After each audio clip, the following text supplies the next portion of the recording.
नमस्कार दोस्तों, आज हम रीजनिंग का प्रैक्टिस सेट 9वां देखेंगे। इसमें रीजनिंग के 20 इंपॉर्टेंट प्रश्न हैं। यदि आप railway, NTPC, RPF constable, SSC, GD की तैयारी कर रहे हो तो ये प्रैक्टिस सेट आपके लिए काफी इंपॉर्टेंट है, क्योंकि इस प्रैक्टिस सेट में जो प्रश्न दिए गए हैं इन्हीं टाइप के प्रश्न आपकी परीक्षाओं में पूछे जाएंगे।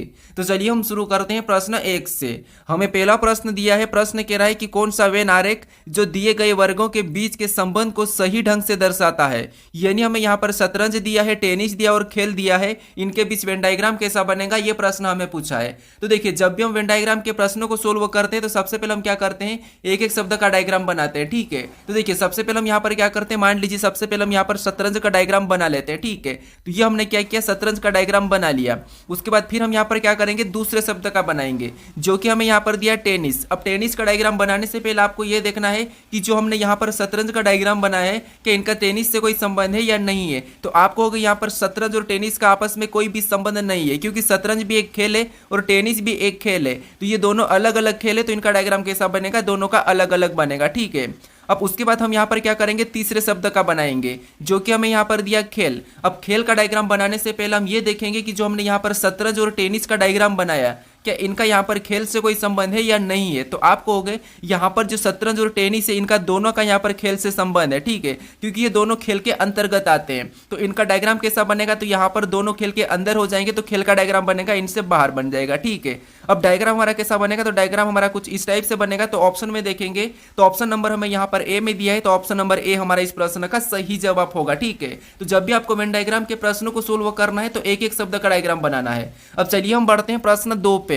अब दूसरे नंबर का प्रश्न दिया है। अब प्रश्न कह रहा है कि नीचे दिए गए विकल्पों में से संबंधित संख्या को चुनिए। यानी यहाँ पर जिस प्रकार 15 और 90 का जो संबंध है और उसी प्रकार यहाँ पर 30 और 90 का जो आपस में संबंध है, वही संबंध हमें यहाँ पर 12 और एक क्वेश्चन मार्क की जगह बताना है। ठीक है, तो ये हमारा नंबर एनोलॉजी का प्रश्न है। तो हम सबसे पहले यहाँ पर ये पता करेंगे कि यहाँ पर 15 से 90 का कैसे संबंध है और यहाँ पर 30 से यहाँ पर 90 का कैसे संबंध है। उसी प्रकार हम यहाँ पर 12 का बताएंगे। ठीक है, देखिए प्रश्नवाचक चिन्ह हमारा यहाँ पर इस तरफ है, तो यहाँ पर हम क्या करेंगे, इन संख्याओं का पता करेंगे। ठीक है, इन संख्याओं का। अब देखिए यहाँ पर देखेंगे तो यहाँ पर देखिए सबसे पहले आपको यहाँ पर दिखाई दे रहा होगा, अगर 15 से हम 90 की ओर जाएंगे तो हमें यहाँ पर 15 का 6 गुना दिखाई दे रहा है। यानी कि 15 छक्का कितने होते हैं, 90 होते हैं। यानी यहाँ पर 6 गुना किया है। सेम तरीके से अगर हम यहाँ पर देखेंगे तो यहाँ पर तो हमारे पास कितना गुना हो रहा है, तो यहाँ पर तो 30 का 3 गुना आ रहा है। यानी यहाँ पर 6 गुना और यहाँ पर 30 गुना, मतलब ये लॉजिक हमारी काम नहीं करेगी। तो फिर यहाँ पर क्या कर सकते हैं, वर्ग या घन करेंगे तो यहाँ पर तो छोटी संख्या है, तो फिर क्या कर सकते, देखिए अगर हम यहाँ पर देखिए 15 को क्या करते हैं, आपस में जोड़ देते हैं,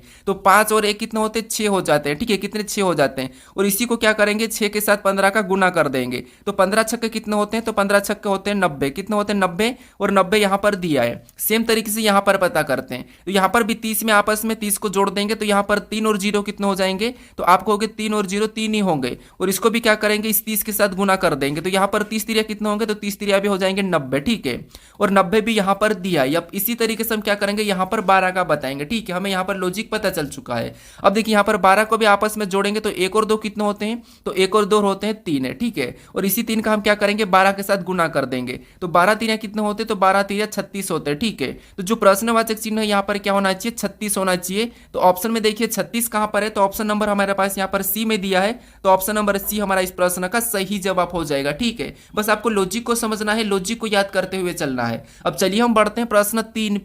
अब तीसरे नंबर का प्रश्न दिया है। अब प्रश्न कह रहा है कि निम्नलिखित श्रृंखला श्रेणी में प्रश्न चिन्ह के स्थान को ज्ञात कीजिए। यानी यहाँ पर हमारे पास एक श्रृंखला श्रेणी दी है, इसी में एक प्रश्नवाचक चिन्ह दिया है, यहाँ पर कौन सी संख्या होगी यह हमें बताना है। ठीक है, तो यहाँ पर प्रश्न चिन्ह को स्थान ज्ञात करना है। ठीक है, तो देखिए हम यहाँ पर प्रश्न चिन्ह को ज्ञात करेंगे तो यहाँ पर क्या करेंगे, सबसे पहले हम श्रृंखला के पैटर्न को समझेंगे कि श्रृंखला कैसे लिखी है। तो यहाँ पर देखिए हम क्या करते हैं, जब भी श्रृंखला के प्रश्न को सोल्व करते हैं तो हम क्या करते हैं, श्रृंखला को ध्यान से देखते हैं कि श्रृंखला कैसे लिखी है। क्या किसी का वर्ग लिखा या फिर किसी का घन लिखा या फिर सम संख्या लिखी, विषम संख्या लिखी, अभाज्य संख्या लिखी। ये 5 चीजें तो आपको देखना ही देखना है। अगर आपको कुछ भी समझ नहीं आए तो फिर आपको वहां पर क्या करना है, अंतर करके देखना है। ठीक है, तो जैसे यहाँ पर अगर हम देखें तो हमें यहाँ पर संख्या घटती हुई दिखाई दे रही है। ठीक है, यानी संख्या धीरे धीरे हमारी घट रही है। इस कंडीशन में यहाँ पर देखेंगे, हम यहाँ पर अंतर देखेंगे, जिससे यहाँ पर अगर हम अंतर देखते हैं तो 188 के बाद क्या लिखा है, 187। यानी यहाँ पर क्या किया, तो यहाँ पर -1 किया है। फिर यहाँ पर देखेंगे 187 से 183 को देखेंगे तो यहाँ पर क्या किया है, तो यहाँ पर -4 किया है। ठीक है, फिर देखिए यहाँ पर 183 से 174 को देखेंगे तो यहाँ पर क्या किया है, तो यहाँ पर क्या है, देखिए 183 74, यानी यहाँ पर -9 किया है। ठीक है, फिर देखिए यहाँ पर 174 से 158 को देखेंगे तो यहाँ पर क्या हुआ है, तो यहाँ पर भी 174 में से माइनस कितना किया है, तो यहाँ पर 16 माइनस कर लिया है। अब सेम तरीके से हम क्या करेंगे, अगली संख्या को बताएंगे, लेकिन उससे पहले यहाँ पर हम पैटर्न को समझेंगे। तो जैसे अगर हम यहाँ पर संख्या को ध्यान से देखते हैं तो यहाँ पर हमारे पास ये संख्या में वर्ग दिखाई दे रही है। कैसे, अब देखिए जैसे यहाँ पर जो 1 माइनस किया है ये क्या है, तो ये 1 का वर्ग है। फिर यहाँ पर 4 माइनस किया ये क्या है, तो ये 2 का वर्ग है, ठीक है। फिर यहाँ पर 9 माइनस किया ये क्या है, तो ये 3 का वर्ग है। फिर यहाँ पर 16 माइनस किया और 16 क्या है, तो ये हमारा 4 का वर्ग है, ठीक है। अब यहाँ पर 1 का वर्ग, 2 का वर्ग, 4 का वर्ग, 3 का वर्ग है, सारा हमारा सीरियल वाइज से। तो उसी तरीके से अगर हमें अगली संख्या बताना तो यहाँ पर हम क्या करेंगे, 5 का वर्ग माइनस कर लेंगे। तो यहाँ पर 5 का वर्ग माइनस करेंगे तो 5 का वर्ग कितना होगा, 25। तो यहाँ पर हम क्या करेंगे, 25 को माइनस कर लेंगे 158 में से। तो अगली संख्या हमारी कौन सी होगी, तो 8 में से 5 3, तो 5 में से 2 3, ठीक है। तो यहाँ पर हो जाएगा 133। कितना होगा, 133, ठीक है। ऑप्शन में देखिए 133 कहाँ पर है, तो ऑप्शन नंबर बी में दिया है, तो ऑप्शन नंबर बी हमारा यहाँ पर सही जवाब हो जाएगा। देखिए अगर आपको श्रृंखला में कुछ भी समझ नहीं आए तो हमेशा आपको अंतर करके देखना है, ठीक है। अब चलिए हम बढ़ते हैं प्रश्न 4 पे। अब 4 नंबर का प्रश्न दिया है। अब प्रश्न कह रहा है कि निम्नलिखित विकल्पों में से असंगत या विषम या भिन्न संख्या का चयन कीजिए। यानी हमें यहाँ पर 4 विकल्प दिए, इनमें से 3 किसी न किसी प्रकार के समान है लेकिन अलग है, उसका हमें क्या करना है, चयन करना है, ठीक है। तो देखिए सबसे पहले तो यहाँ पर हमें क्या दिया है, संख्या दी है। तो संख्या में क्या क्या देखना, तो आपको पता या तो हम वर्ग देखते हैं या फिर हम घन देखते हैं या फिर संख्या कितनी बड़ी लिखी ये देखते हैं या फिर अभाज्य संख्या या सम संख्या या विषम संख्या, ये चीज हम देखते हैं, ठीक है। तो देखिए यहाँ पर हमारे पास ना तो हमें यहाँ पर वर्ग दिखाई दे रहा है ना हमें यहाँ पर घन दिखाई दे रही है। तो इस कंडीशन में हम यहाँ पर क्या करेंगे, तो विषम सम भी हमें यहाँ पर कोई दिखाई नहीं दे रहा है। इस कंडीशन में आपको पता हम क्या करते हैं, लॉजिक के क्या करते हैं, यहाँ पर हम डिजिट का योग करके देखते हैं, ठीक है। तो यहाँ पर अगर हम इनका डिजिट का योग करेंगे तो 4 और 1 कितने होते हैं, 5, 5 में 6 को जोड़ेंगे तो यहाँ पर कितना हो रहा है, 11 हो रहा है, ठीक है। सेम तरीके से यहाँ पर देखिए 7 और 4 कितने होते हैं, 11, और 11 में 9 को जोड़ेंगे तो यहाँ पर कितने हो रहे हैं, तो आपको होगा यहाँ पर 20 हो रहा है। फिर देखिए यहाँ पर 4 और 6 को जोड़ेंगे तो 10, और 10 में 3 को जोड़ेंगे तो यहाँ पर कितना हो रहा है, 13 हो रहा है। फिर नीचे जोड़ेंगे तो यहाँ पर 8 और 6 14, 14 में 4 को जोड़ेंगे तो यहाँ पर कितना हो रहा है, 18 हो रहा है। अब यहाँ पर हम अलग कैसे पाए, क्योंकि हमारे पास यहाँ पर ये जो 2 संख्या ये हमारी सम संख्या है और इधर जो 2 संख्या हमारी विषम भी है और अभाज्य भी है। तो हमें तो यहाँ पर कोई एक बताना है अलग। तो यहाँ पर क्या कर सकते हो, थोड़ा सा लॉजिक को समझिए, ठीक है। हमने 4-5 लॉजिक तो लगा लिया। अब उसके बाद यहाँ पर क्या कर सकते हो, तो यहाँ पर संख्या को ध्यान से देखिए। जैसे आपको यहाँ पर दिखाई दे रहा है 4 के बाद जस्ट 16, यानी ये 4 का वर्ग है, ठीक है। यहाँ पर पहली संख्या का वर्ग पीछे लिखा है। फिर यहाँ पर भी देखिए 7 के बाद क्या लिखा है, 49 लिखा है, यानी ये भी क्या है, अब पहली संख्या का वर्ग है। फिर यहाँ पर देखेंगे तो यहाँ पर ऐसा नहीं हो रहा है, ठीक है। फिर इधर नीचे ऑप्शन डी में देखेंगे तो यहाँ पर भी 8 का वर्ग है, पिछली संख्या क्या है, 8 का वर्ग है। ये हाल ही के एनटीपीसी की परीक्षाओं में पूछा था, ठीक है। तो हमारा यहाँ पर देखिए यहाँ पर भी पीछे वर्ग लिखा, यहाँ पर वर्ग लिखा, यहाँ पर वर्ग लिखा, लेकिन ऑप्शन सी में नहीं लिखा है। तो ऑप्शन सी हमारा इनसे असंगत है, ठीक है, इनसे अलग है। तो ऑप्शन नंबर सी हमारा इस प्रश्न का सही जवाब होगा, ठीक है। तो ये प्रश्न हमारा एनटीपीसी में पूछा था अभी 2022 वाली परीक्षाओं में। अब चलिए हम बढ़ते हैं प्रश्न 5 पे। अब 5 नंबर का प्रश्न दिया है। अब प्रश्न कह रहा है कि दिए गए पैटर्न में प्रश्न चिन्ह के स्थान पर कौन सी संख्या होगी। यानी हमारे पास यहाँ पर 3 पैटर्न दिए है, ठीक है, और इसमें यहाँ पर प्रश्नवाचक चिन्ह दिया है, यहाँ पर कौन सी संख्या होगी ये हमें बताना है। तो देखिए जब भी हम लुप्त संख्या के प्रश्न को सोल्व करते हैं तो सबसे पहले हम देखते हैं कि प्रश्नवाचक चिन्ह कहाँ पर दिया है। तो प्रश्नवाचक चिन्ह हमारा यहाँ पर दिया है, तो हम क्या करते हैं, उसी की जगह बाकी की संख्या कैसे लिखी ये सबसे पहले तो हम पता करते हैं। जैसे यहाँ पर 7 कैसे लिखा और यहाँ पर हमारे पास 6 कैसे लिखा ये हम पता करते हैं। लेकिन हमारे पास आपस में बड़ी बड़ी संख्या है, तो यहाँ पर हम क्या करेंगे, देखिए सबसे पहले तो इन 2 पैटर्न की दोनों संख्याओं का पता करेंगे, ठीक है। जिससे अब यहाँ पर हमारे पास देखेंगे तो हम बाहर की संख्या को जोड़ के देखेंगे और अंदर वाली संख्या का पता करेंगे। तो देखिए अगर हम इनको प्लस करते तो आपको पता है यहाँ पर 4 और 5 कितने होते हैं, तो आपको 4 और 5 9, और 9 में 8 को जोड़ेंगे तो यहाँ पर कितने हो जाएंगे, 17 हो जाएंगे, ठीक है। और 17 में जब हम 7 को जोड़ेंगे तो यहाँ पर कितने हो जाएंगे, 24 हो जाएंगे। सभी को जोड़ने पर कितना आया, तो 24 आया है। और यहाँ पर अंदर क्या लिखा है, तो 6 और 4 लिखा। तो यहाँ पर हम क्या करेंगे, तो देखिए अगर हम इनका आपस में गुणा कर देंगे तो यहाँ पर क्या होगा, तो 6 चौके 24 होगा, ठीक है। यही संख्या आ रही, कौन सी, ये वाली संख्या आ रही। सेम तरीके से इस पैटर्न में देखते हैं। तो यहाँ पर भी देखिए आपस की संख्या को जोड़ेंगे तो 10 और 6 कितने होते हैं, तो 10 और 6 होते हैं 16, कितने 16, और 16 में जब हम 18 को जोड़ेंगे तो यहाँ पर कितने हो जाएंगे, 16 में जब हम 18 को जोड़ेंगे तो यहाँ पर हमारे पास हो जाएंगे 16 18 34 हो जाएंगे, ठीक है। और 34 में यहाँ पर हम 8 को जोड़ देंगे तो यहाँ पर कितने होंगे, तो 34 और 8 यहाँ पर हमारे पास हो जाएंगे 42, कितने होंगे 42, ठीक है। अब देखिए यहाँ पर भी इन वाली संख्या को गुणा करेंगे तो 42 आ रहा है क्या, तो यहाँ पर हमारे पास इनको भी गुणा करने पर 7 42 आ रहा है, ठीक है। अब सेम तरीके से यहाँ पर भी हम संख्या बताएंगे। अब कैसे बताएंगे, तो यहाँ पर हम आपस की संख्या को जोड़ेंगे और जोड़ने के बाद उनको क्या करना है, यहाँ पर हमारे पास इनमें गुणा करने पर आना चाहिए। तो यहाँ पर देखिए 12 और 8 को जोड़ेंगे तो यहाँ पर कितने हो जाएंगे, 20 हो जाएंगे, और 20 में 3 को जोड़ेंगे तो हमारे पास यहाँ पर 23 हो जाएंगे, और 23 में जब हम 9 को जोड़ेंगे तो यहाँ पर हमारे पास कितने हो जाएंगे, 32 हो जाएंगे। कितने होंगे, तो 32 होंगे। ठीक है, अब यहाँ पर हम देखिए इन यहाँ पर हम जो प्रश्नवाचक चिन्ह है यहाँ पर किस संख्या को रखेंगे कि 8 के साथ गुणा करने पर 32 आ जाएंगे। तो आपको पता है यहाँ पर हम 4 को रखेंगे तब 8 चौके कितने होंगे, 32 होंगे, और 32 यहाँ पर है तो जो प्रश्नवाचक चिन्ह वहां पर क्या होगा, 4 होगा। ऑप्शन में देखेंगे तो ऑप्शन नंबर हमें यहाँ पर डी में दिया है, तो ऑप्शन नंबर डी हमारा इस प्रश्न का सही जवाब होगा। ठीक है, ये हमारा एनटीपीसी में ही पूछा था ये प्रश्न। अब चलिए हम बढ़ते हैं प्रश्न 6 पे। अब 6 नंबर का प्रश्न दिया है। अब प्रश्न कह रहा है कि अक्षरों को नीचे दी गई तालिका और उसके बाद दी गई शर्तें के अनुसार संख्या और प्रतीक के रूप में कूटबंद किया गया है। कूटों और शर्तों के आधार पर यहाँ पर जुपिटर के लिए सही कूट का चयन कीजिए। यानी हमें यहाँ पर देखिए तालिका में हमें यहाँ पर लेटर और उनके यहाँ पर संख्या या प्रतीक कूट भी है। ठीक है, और यहाँ पर हमें एक शर्त दी है, शर्त के हिसाब से हमें यहाँ पर जुपिटर का कूट क्या होगा ये बताना है। तो यहाँ पर देखिए ये हमारा कोडिंग डिकोडिंग का ही प्रश्न है, और यहाँ पर हमें कोई भी कूट अपनी तरफ से अलग से पता करने की कोई जरूरत नहीं है। ठीक है, क्योंकि यहाँ पर इनके कूट हमें यहाँ यहीं पे दिए है।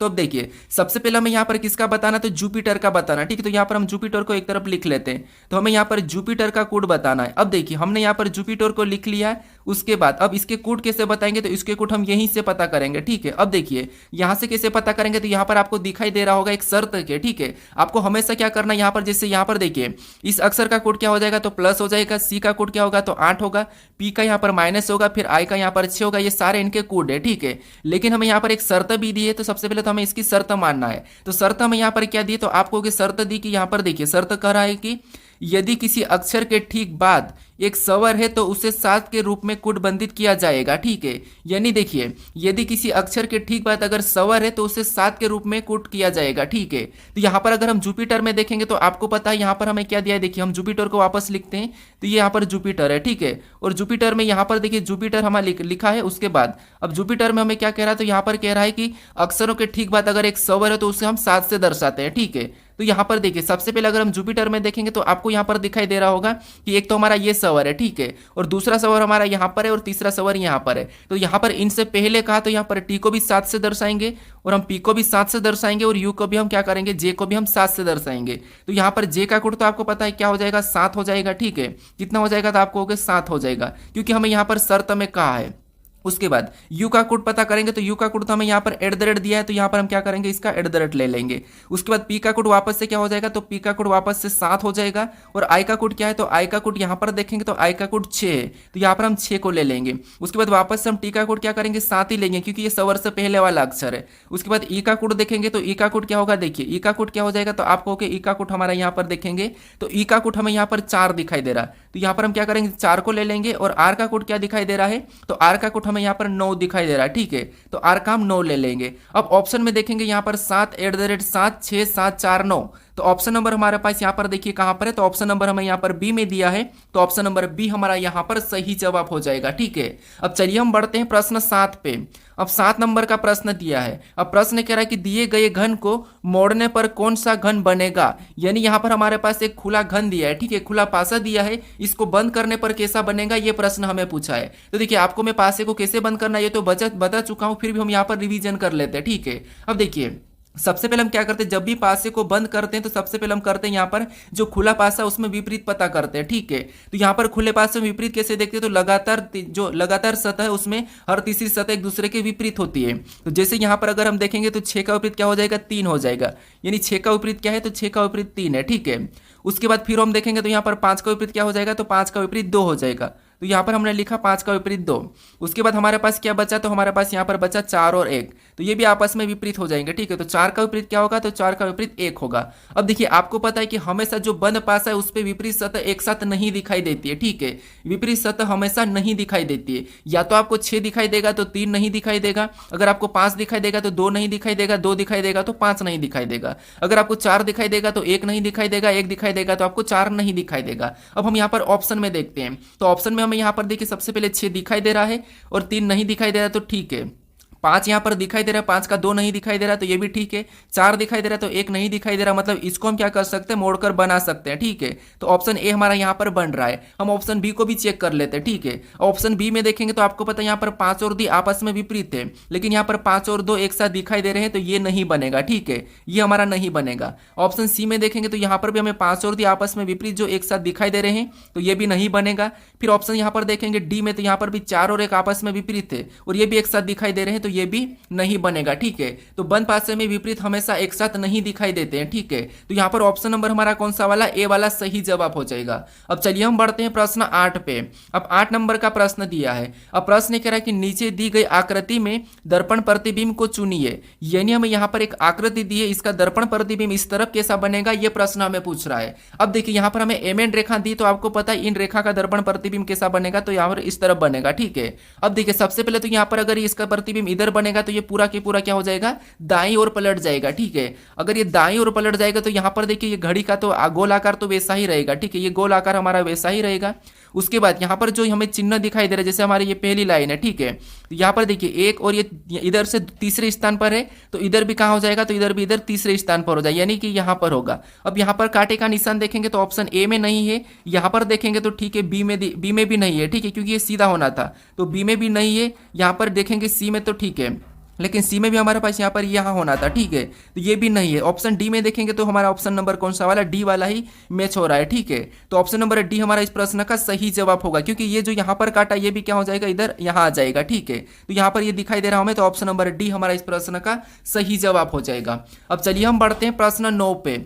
अब 9 नंबर का प्रश्न दिया है। अब प्रश्न कह रहा है कि उस विकल्प का चयन करें जो दी गई श्रृंखला रिक्त स्थानों में अक्षरों को भरने पर श्रृंखला पूर्ण हो जाएगी, यानी हमें यहाँ पर एक श्रृंखला दी है, इसमें रिक्त स्थान दिए हैं। ठीक है, यहाँ पर हम किन अक्षरों को भरे कि ये श्रृंखला हमें पूर्ण हो जाएगी, ये प्रश्न हमें पूछ रहा है। अब देखिए हम क्या करते हैं, जब भी इस टाइप के प्रश्न को सोल्व करते हैं तो गिन लेते हैं और पेयर बनाते हैं। कैसे, देखिए जैसे यहाँ पर देखिए 1 2 3 रिक्त स्थान को भी गिनना है, 3 के बाद 4 5 6 7 8 9 10 11 12 13 14 15 16। ऐसा करने के बाद हम क्या करते हैं, जैसे यहाँ पर गिनने पर 16 आया है। ठीक है, तो 16 को या तो हम 2 2 के पेयर में बनाते हैं या फिर हम 4 4 के, या फिर हम क्या करेंगे 8 8 में, तो ये हम करते हैं। ठीक है, लेकिन हम यहाँ पर देखेंगे किस, यहाँ पर देखिए रिक्त स्थान कहाँ पर है, किस लेटर के बाद है और किस लेटर से पहले, हम ये देख लेंगे। ठीक है, तो यहाँ पर आपको दिखाई दे रहा है कि ओ के बाद हमें यहाँ पर रिक्त स्थान दिखाई दे रहा है, और यहाँ पर ओ के बाद क्या लिखा है, एल लिखा है, और यहाँ पर भी ओ के बाद एल लिखा है, यहाँ पर भी ओ के बाद एल लिखा है। तो क्यों ना हम वहाँ पर एल को भर के पूरा करने की कोशिश करते हैं। ठीक है, पेयर हमारे ऑटोमेटिक बनेंगे। तो यहाँ पर अगर हम एल को भर लेते तो ये हमने एल को भर लिया।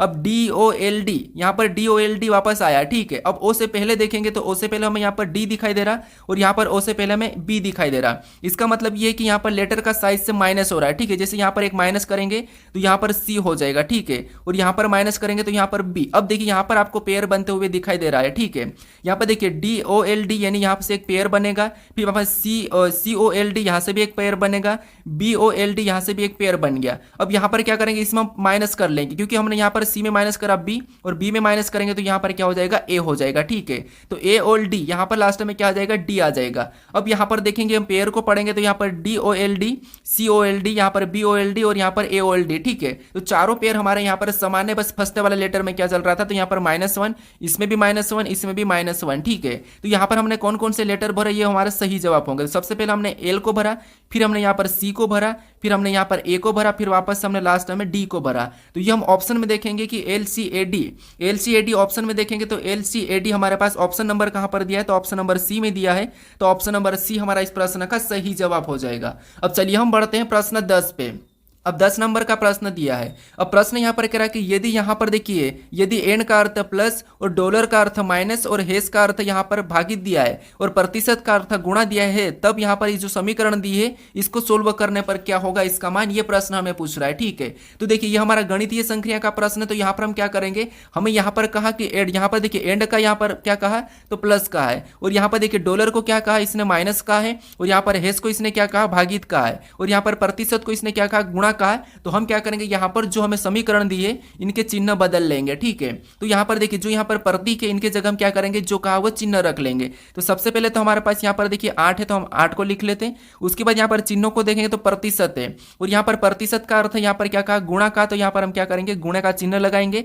अगली संख्या 2 को लिख लेंगे। ठीक है, उसके बाद यहाँ पर एंड दिया है, और एंड का अर्थ यहाँ पर क्या कहा, तो वो हमें प्लस का, तो यहाँ पर हम प्लस लगा के अगली संख्या वापस हम 11 को लिख लेंगे। फिर हमें यहाँ पर अगला और चिन्ह हमें डॉलर दिया है, और डॉलर का अर्थ यहाँ पर क्या कहा, माइनस का, तो यहाँ पर हम माइनस लगा के अगली संख्या 24 को लिख लेंगे। ठीक है, फिर अगला हमें वापस से यहाँ पर एंड दिया है, और एंड का अर्थ यहाँ पर क्या कहा, प्लस का, तो इसमें हम प्लस लगा के अगली संख्या वापस से 24 को लिख लेंगे। फिर लास्ट में हमें यहाँ पर हेस दिया, और हेस का अर्थ यहाँ पर क्या कहा, भागित कहा, तो यहाँ पर हम क्या करेंगे, भागित का चिन्ह लगा के अगली संख्या 6 को लिख लेंगे।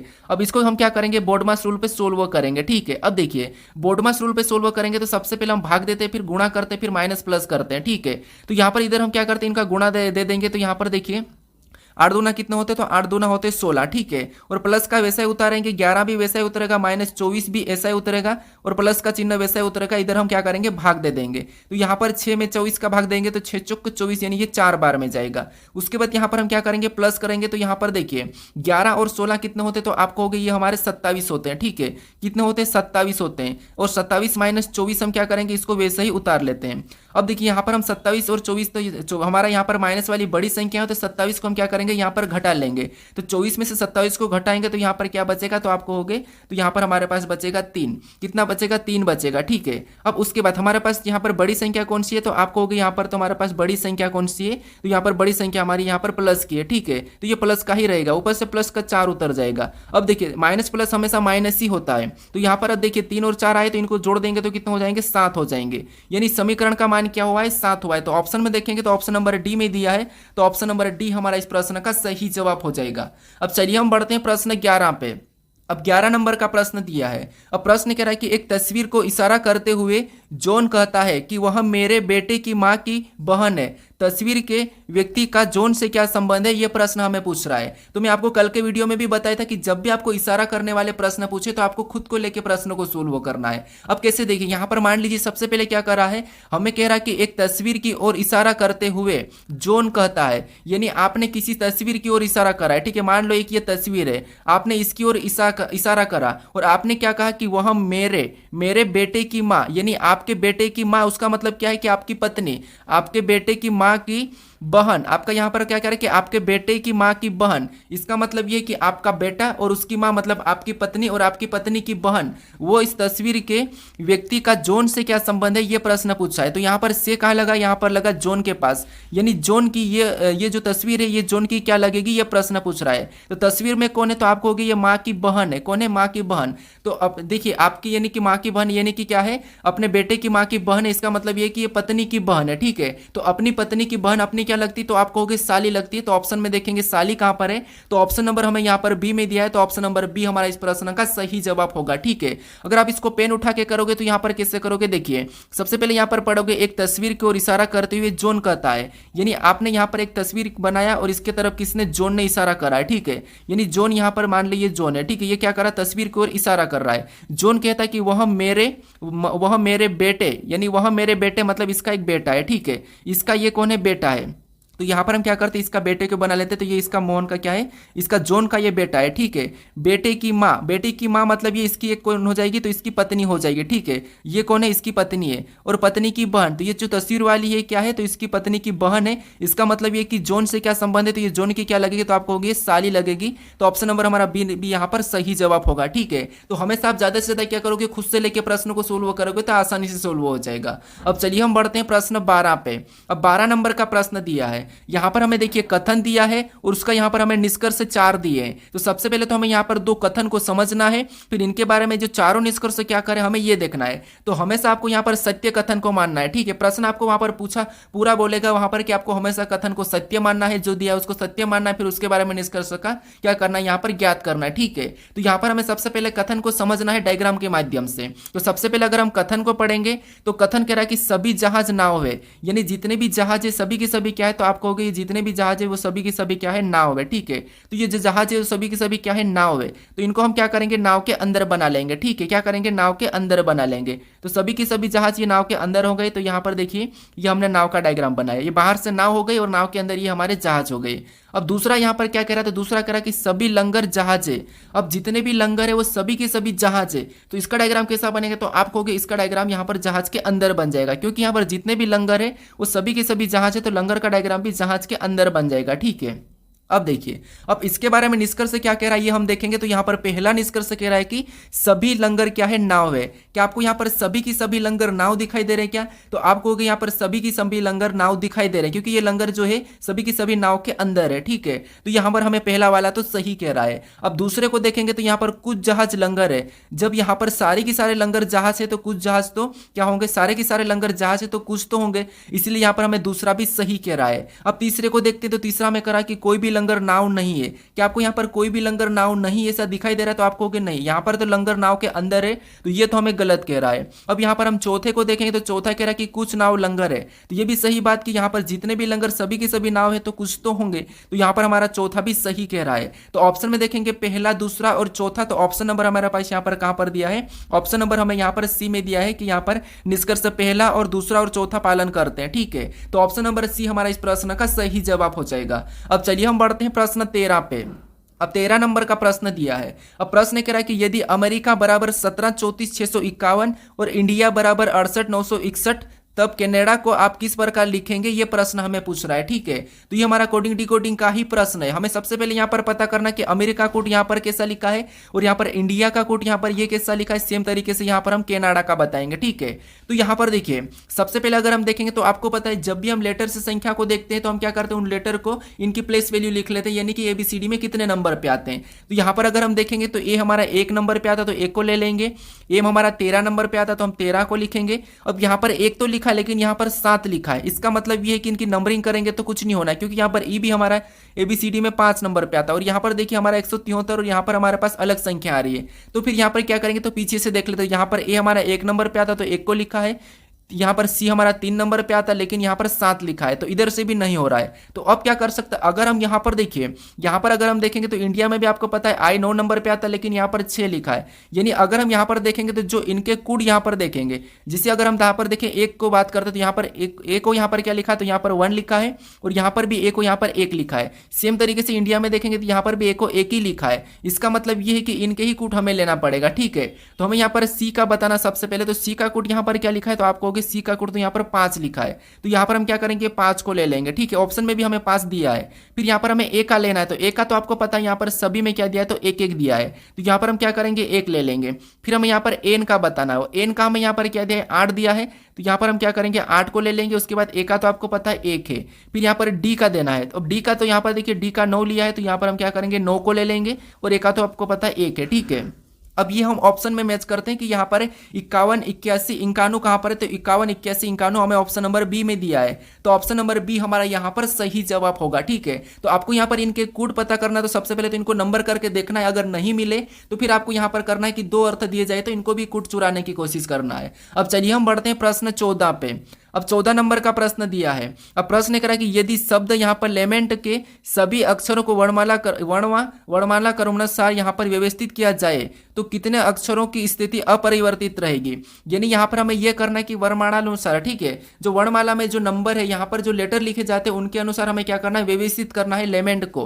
तो यहाँ पर कितने अक्षरों का स्थिति अपरिवर्तित रहेगी, ये प्रश्न पूछ रहा है। तो यहाँ पर देखिए सबसे पहले अगर हम देखेंगे तो हमें यहाँ पर किसका करना है, तो इसका करना है, तो इसको हम क्या करते हैं लेमेंट को लिख लेते हैं। तो ये हमने क्या किया, लेमेंट को यहाँ पर लिख लिया। उसके बाद इनको हम क्या करेंगे, वर्णमाला के अनुसार लिखेंगे। ठीक है, क्या करेंगे, वर्णमाला के अनुसार लिखेंगे।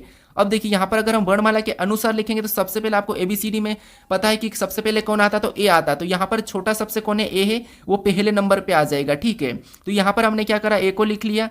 उसके बाद इससे बड़ा कौन है, तो आपको हो गया ई है, तो ई भी यहाँ से यहाँ आ जाएगा, इसका भी परिवर्तन हो गया। ठीक है, इसका भी परिवर्तन हो गया, ई का भी।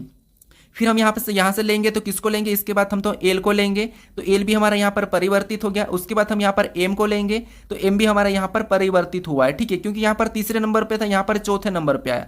फिर यहाँ पर देखें तो इसके बाद हम क्या करेंगे, एन को ले लेंगे, ठीक है, और फिर हम यहाँ पर टी को ले लेंगे। तो यहाँ पर आपको कहाँ परिवर्तन नहीं दिखाई दे रहा, किसमें अपरिवर्तित है, ठीक है। तो ऑप्शन यहाँ पर देखिए किसमें परिवर्तित है, तो यहाँ पर हमारे पास देखेंगे तो ये हमारा कितने, देखिए 1 नंबर, ये हमारा 2 नंबर, ये 3 नंबर पे, ये 4 नंबर पे, ये 5 नंबर पे, ये 6 नंबर पे। इधर से देखेंगे तो यहाँ पर 1 नंबर, ये 2 नंबर, ये 3 नंबर, ये 4 नंबर और ये 5 और 6। तो अगर आप यहाँ पर देखोगे तो जहाँ पर जैसे 1 नंबर पे एल था लेकिन यहाँ पर ए आ गया, क्योंकि ए हमारा यहाँ पर 2 नंबर पे था, एल हमारा 1 नंबर पे 3 नंबर पे। फिर यहाँ पर ई हमारा यहाँ पर 4 नंबर पे था, 2 नंबर पे आ गया है, और यहाँ पर एम हमारा देखिए 3 नंबर पे था तो यहाँ पर 4 नंबर पे आया। मतलब इन 4 लेटर का तो परिवर्तित हो गया है, लेकिन इन 2 लेटर का अपरिवर्तित हुआ है। कितने, तो 2 लेटर का अपरिवर्तित हुआ है, ठीक है। तो यहाँ पर ऑप्शन में देखेंगे 2 कहाँ पर है, तो ऑप्शन नंबर हमें बी में दिया है, तो ऑप्शन नंबर बी हमारा इस प्रश्न का सही जवाब हो जाएगा। अब चलिए हम बढ़ते हैं प्रश्न 15 पे। अब 15 नंबर का प्रश्न दिया है। अब प्रश्न में यहाँ पर देखिए तर्क दिया और कथन दिया है, ठीक है, तर्क या कथन दिया है और इसकी हमें यहाँ पर पूर्ण धारणाएं दी है, ठीक है। तो यहाँ पर भी हमारे पास यहाँ पर सबसे पहले हमें क्या करना है, तो यहाँ पर हमें तर्क को समझना है, ये जो कथन दिया है उसको समझना है कि कथन क्या कह रहा है और उसके बारे में पूर्ण धारणाएं क्या है ये हमें बताना है, ठीक है। तो यहाँ पर हमें क्या करना है, रियल पे बात करना है, ठीक है। तो यहाँ पर देखिए हमें यहाँ पर कथन कह रहा है कि चेतावनी, शराब का सेवन स्वास्थ्य के लिए हानिकारक है, ठीक है। यहाँ पर चेतावनी दी है, चेतावनी क्या दी, कि चेतावनी दी है कि शराब का सेवन स्वास्थ्य के लिए हानिकारक है, ठीक है, ये हमें चेतावनी दी है। अब इसके बारे में पूर्ण धारणाएं क्या कह रही है, इसकी पूर्ण धारणाएं क्या है, तो ये हम देखेंगे। तो यहाँ पर पूर्ण धारणाएं को देखेंगे तो यहाँ पर देखिए पहला कह रहा है कि चेतावनी की आवश्यकता नहीं है। क्यों नहीं है, क्योंकि यहाँ पर हमें कह रहा है कि चेतावनी शराब का सेवन के लिए स्वास्थ्य के लिए हानिकारक है, ये हमें कहा है। तो इसने कहा कि चेतावनी की आवश्यकता नहीं है, तो ये तो गलत कह रहा है, तो ये हमारा गलत हो जाएगा। अब दूसरे को देखेंगे तो दूसरा क्या कह रहा है, तो दूसरा कह रहा है कि शराब, ठीक है, शराब का सेवन न करने वाले लोग स्वस्थ रहते हैं। तो आप सोचिए क्या जो शराब का सेवन नहीं करते हो क्या वो स्वस्थ रहते हैं, तो आप कहोगे नहीं, जो शराब का सेवन नहीं करते उनकी भी क्या है, स्वास्थ्य बिगड़ जाती है। तो ये भी हमें गलत कह रहा है, ठीक है। यहाँ पर हमें क्या कह रहा है, ये भी हमें गलत कह रहा है, क्योंकि यहाँ पर कहा था चेतावनी शराब का सेवन स्वास्थ्य के लिए हानिकारक है, यहाँ पर चेतावनी दी थी और शराब का सेवन स्वास्थ्य के लिए हानिकारक है ये कहा था। तो ये कह रहा है कि यहाँ पर चेतावनी की आवश्यकता नहीं है, तो यहाँ पर आवश्यकता है, क्योंकि शराब पीने से यहाँ पर देखिए स्वास्थ्य हानिकारक है, ठीक है। उसी तरीके से यहाँ पर दूसरा कहा था कि शराब का सेवन न करने वाले लोग क्या करते हैं, मतलब स्वस्थ रहते हैं। तो आपको यहाँ पर क्या स्वस्थ रहते हैं क्या, तो आप कहोगे नहीं, जो शराब नहीं पीते वो भी क्या करते हैं, उनकी भी स्वास्थ्य बिगड़ जाती है। तो दोनों में यहाँ पर गलत कह रहे, तो ऑप्शन में देखेंगे तो न तो पहला पूर्ण धारणा है और न ही दूसरा, तो ऑप्शन नंबर ए हमारे इस प्रश्न का सही जवाब हो जाएगा। अब चलिए हम बढ़ते हैं प्रश्न 16 पे। अब 16 नंबर का प्रश्न दिया है। अब प्रश्न यहाँ पर कह रहा है कि दिए गए पैटर्न का ध्यानपूर्वक अध्ययन करें और उन संख्याओं का चयन करें जो इसमें प्रश्न चिन्ह के स्थान पर आ सकती है। यानी यहाँ पर देखिए हमारे पास यहाँ पर हमें आकृतियां दी है, ठीक है, और यहाँ पर हमें कहा कि जो प्रश्नवाचक चिन्ह यहाँ पर कौन सी संख्या आ सकती है, यह प्रश्न पूछ रहा है। तो आपको मैं कल के प्रैक्टिस सेट में इसका एक टाइप करवाया था कि जब भी आपको आकृतियां दी है और उनको संख्याओं में पूछे तो आपको क्या करना है, उनकी या तो भुजाओं को गिन लेना है या उनके कोने को, ठीक है, ये मैं आपको बताया था। तो यहाँ पर देखिए सबसे पहले अब इसमें भुजा की बात करेंगे तो आपको पता है इसमें कितनी भुजा है, तो आपको कि 4 है, ठीक है, यानी कि 4 कोने, तो हम 4 को लिखेंगे। इसमें हमारे पास 5 है तो हम इसमें 5 कोने हैं तो 5 लिखेंगे। उसके बाद इसमें 3 है तो हम 3 को लिखेंगे, और यहाँ पर हमारे पास 6 कोने हैं तो 6 को लिख लेंगे, ठीक है। उसके बाद इसमें हमारे पास 3 है। अब देखिए यहाँ पर हमने इनको संख्या में लिखा, अब हमें यहाँ पर कौन सी संख्या ये बताना है। तो यहाँ पर बताने के लिए हम क्या करेंगे, हमें यहाँ पर पहले से प्लस के चिन्ह दिए, तो हम यहाँ तो क्या करेंगे, पहले से चिन्ह दिए तो या तो जोड़ के देख लेंगे या फिर क्या कर सकते हैं, हम यहाँ पर गुणा भी कर सकते हैं, इनको घटा भी सकते हैं, कुछ भी कर सकते हैं, लेकिन हमें यहाँ पर चिन्ह दिए तो हम जोड़ के देख लेते हैं। तो यहाँ पर 4 और 5 कितने होंगे, 9, और 9 में 3 को जोड़ेंगे तो 12, और 12 में 6 को जोड़ेंगे तो 18, और 18 में 3 को जोड़ेंगे तो 21, यानी यहाँ पर टोटल कितना हो रहा है, 21 हो रहा है। तो ऑप्शन में चेक कर लीजिए 21 कहाँ पर है, तो ऑप्शन नंबर हमें यहाँ पर डी में दिया है, तो ऑप्शन नंबर डी हमारा इस प्रश्न का सही जवाब हो जाएगा। हमें यहाँ पर गुणा करने की भी जरूरत नहीं है। अब चलिए हम बढ़ते हैं प्रश्न 17 पे। अब 17 नंबर का प्रश्न दिया है। अब प्रश्न कह रहा है कि एक कागज को नीचे दर्शाए गए अनुसार मोड़ा और काटा जाता है तो खोले जाने पर यह कैसा दिखाई देगा, यह प्रश्न हमें पूछा है, ठीक है। यानी यह हमारा पेपर कटिंग फोल्डिंग का प्रश्न है। तो देखिए जब भी आपको पेपर कटिंग फोल्डिंग के प्रश्नों को सोल्व करना तो आपको क्या करना है, यहाँ पर सबसे पहले तो इस वाले डब्बे को ध्यान से देख लेना है, ठीक है। इस वाले को हमने यहाँ पर ध्यान से देखा तो आपको यहाँ पर किस प्रकार दिखाई दे रहा।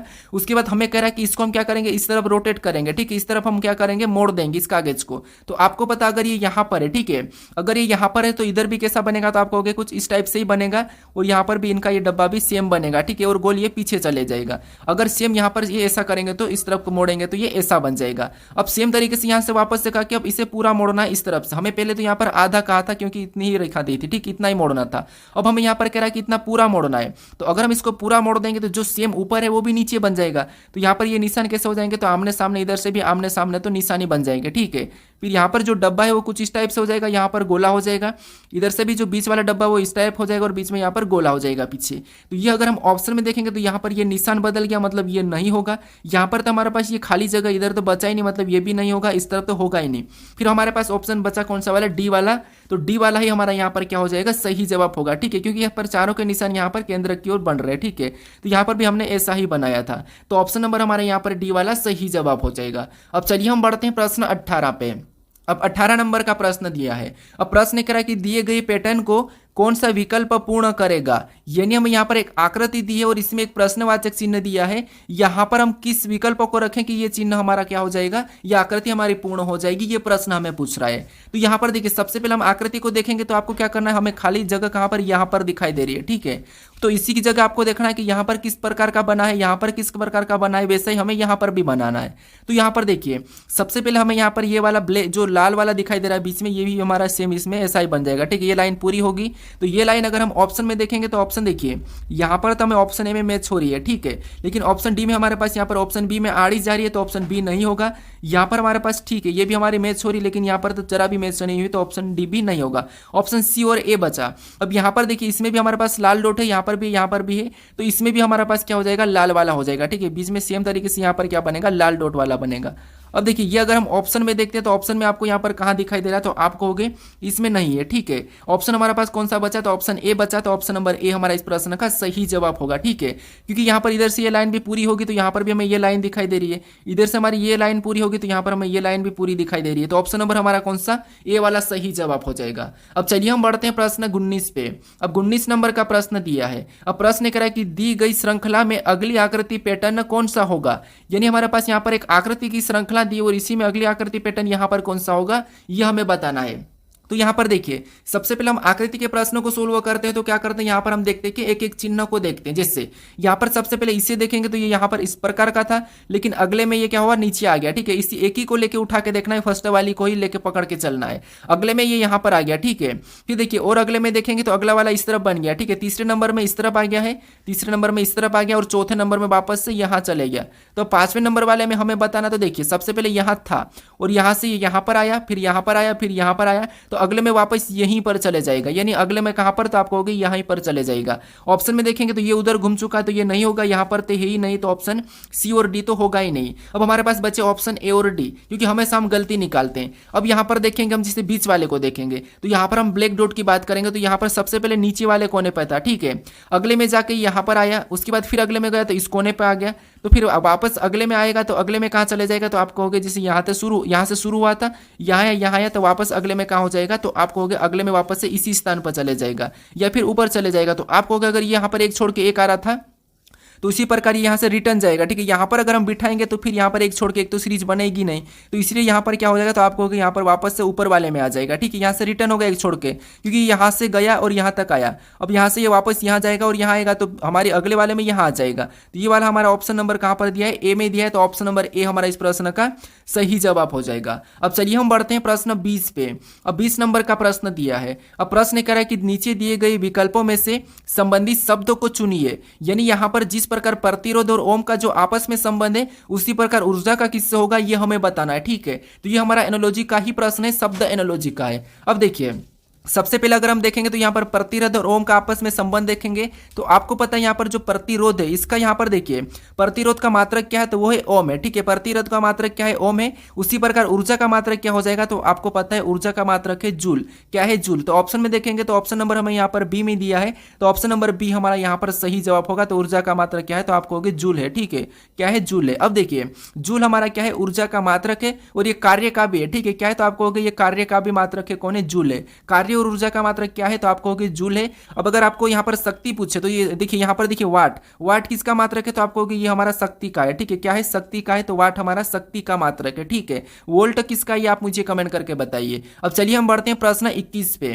अब 21 नंबर का प्रश्न दिया और यहाँ पर हमें प्रश्न करा है कि नीचे दिए गए घन में चिन्ह प्रतिशत के विपरीत सतह कौन सी होगी। यानी हमारे पास यहाँ पर एक खुला पासा दिया है, यानी एक घन दिया है, इसमें चिन्ह यहाँ पर प्रतिशत के विपरीत सतह पर कौन सी सतह होगी, ये प्रश्न हमें पूछ रहा है। ठीक है, तो आपको मैं यहाँ पर खुले पासे में विपरीत कैसा बताना, ये तो मैं आपको बता दिया था। तो इसका देखिए आपको यहाँ पर प्रतिशत के विपरीत सतह पर कौन सा चिन्ह होगा, ये आप मुझे कमेंट करके बताइए। ठीक है, ये आपके लिए आज का टेस्ट क्वेश्चन है। अब देखिए अगर आप इस चैनल को अभी तक सब्सक्राइब नहीं करें तो इस चैनल को जरूर सब्सक्राइब कर लीजिएगा। अगर आप इससे पहले वाले वीडियो को नहीं देखा हो तो यहाँ पर क्लिक करके उस वीडियो को भी जरूर देख लीजिएगा। ठीक है, और इस वीडियो को अभी तक शेयर नहीं करे हो तो अपने दोस्तों तक जरूर शेयर कर दीजिएगा। अब चलिए हम मिलते हैं नेक्स्ट वीडियो में।